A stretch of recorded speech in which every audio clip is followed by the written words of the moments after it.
नमस्कार। अनय साहित्य क्लासेस में आप सभी का एक बार फिर से बहुत बहुत स्वागत है। आज की कक्षा में फिर से हम समास की वह कड़ी लेकर के आए हैं जो अभी तक चयन बोर्ड ने लगातार प्रश्नों को उठाया है, पूछा है टीजीटी और पीजीटी में। तो आज हम कुछ समास महत्वपूर्ण है जिनकी चर्चा करेंगे। चयन बोर्ड ने पूछा था कि मद माता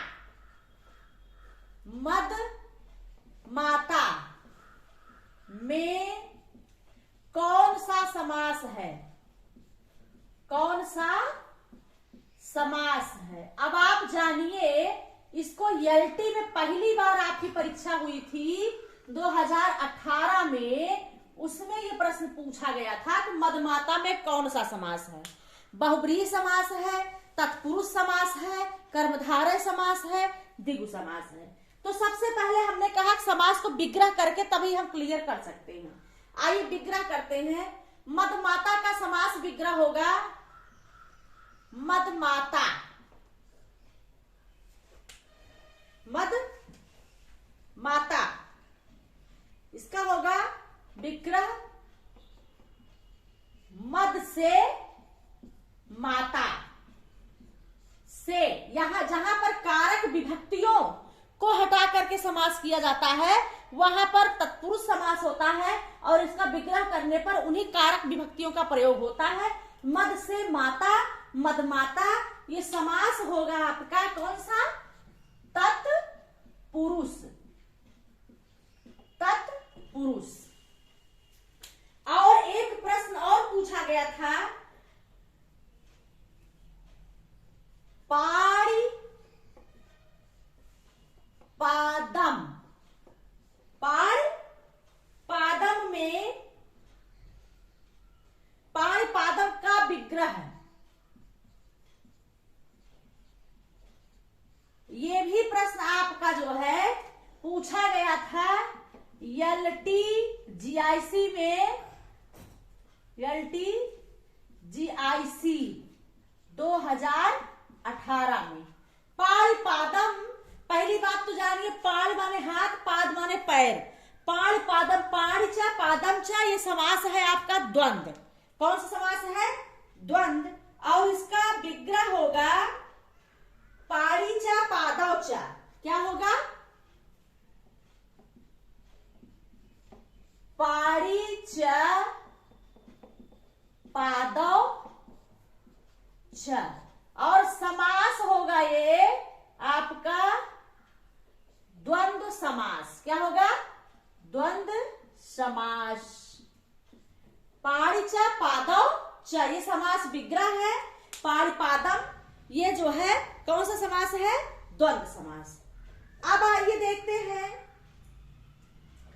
अगला प्रश्न। तिरंगा शब्द का तिरंगा शब्द में समास है।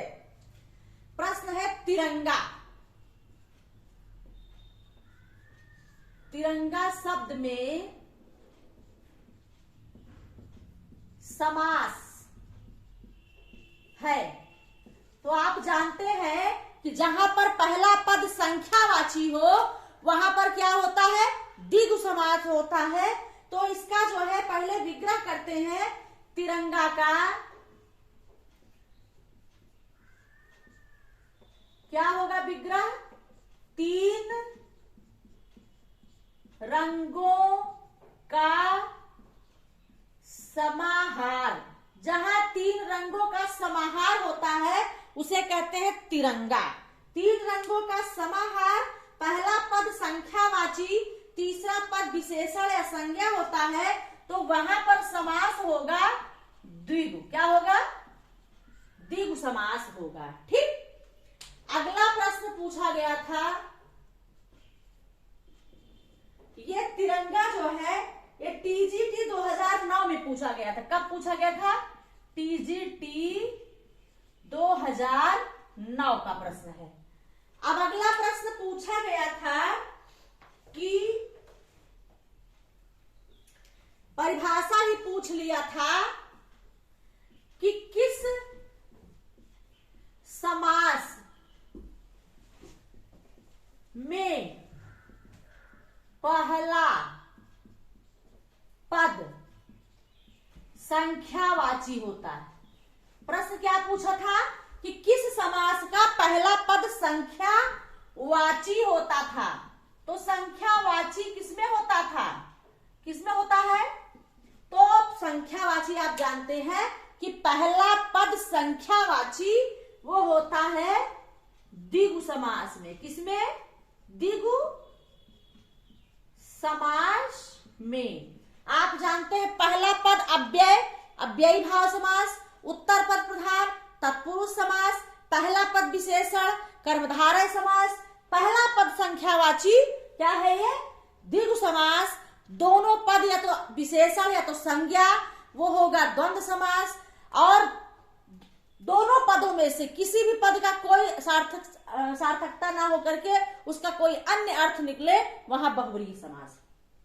ये प्रश्न आपका पूछा गया था पीजीटी 2013। किसमें पूछा गया था?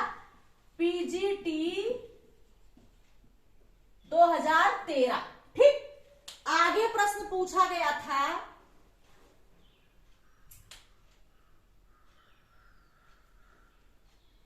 प्रश्न दिया है द्विगु समास का उदाहरण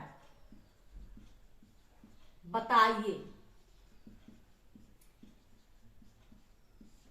अब आप ऑप्शन देखिए।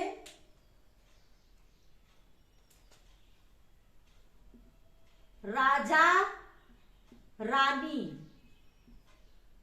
अगला है पीतांबर, त्रिभुवन, राजा रानी, पीतांबर, त्रिभुवन, भूदेव।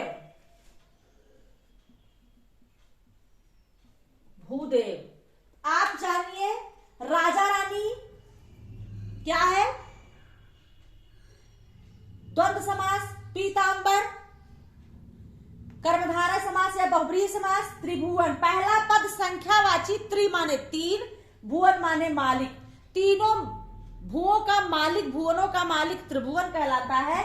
तो यहां पर त्रिभुवन जो है वो क्या है? वो द्विगु समास का उदाहरण है, त्रिभुवन।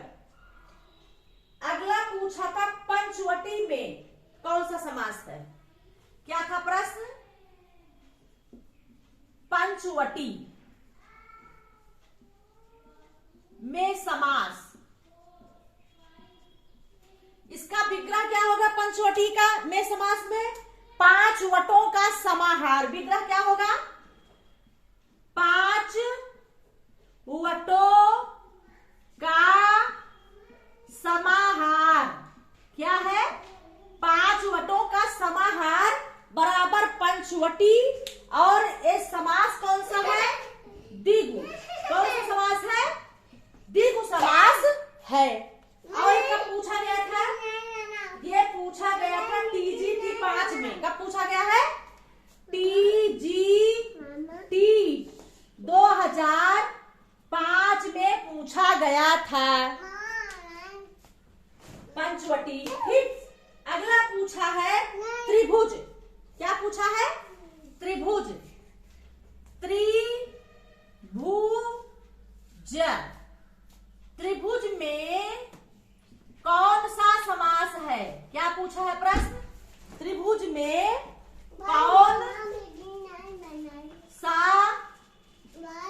समास है? त्रिभुज में कौन सा समास है? तो आप जानिए तीन भुजों का समाहार। इसका विग्रह क्या होगा? तीन भुजों का समाहार। तीन भुजों का समाहार। त्रिभुज। तीन भुजों का समाहार त्रिभुवन। पहला पद संख्यावाची है, तो यहाँ पर क्या होगा? यहाँ पर होगा द्विगु।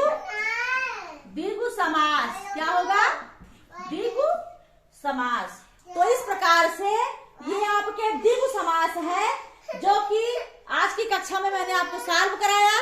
और अगली कक्षा कक्षा में फिर से हम आपके सामने लेकर के आएंगे, और जो भी पेपर में आए हैं और जितने भी प्रश्न हैं, तब तक के लिए धन्यवाद।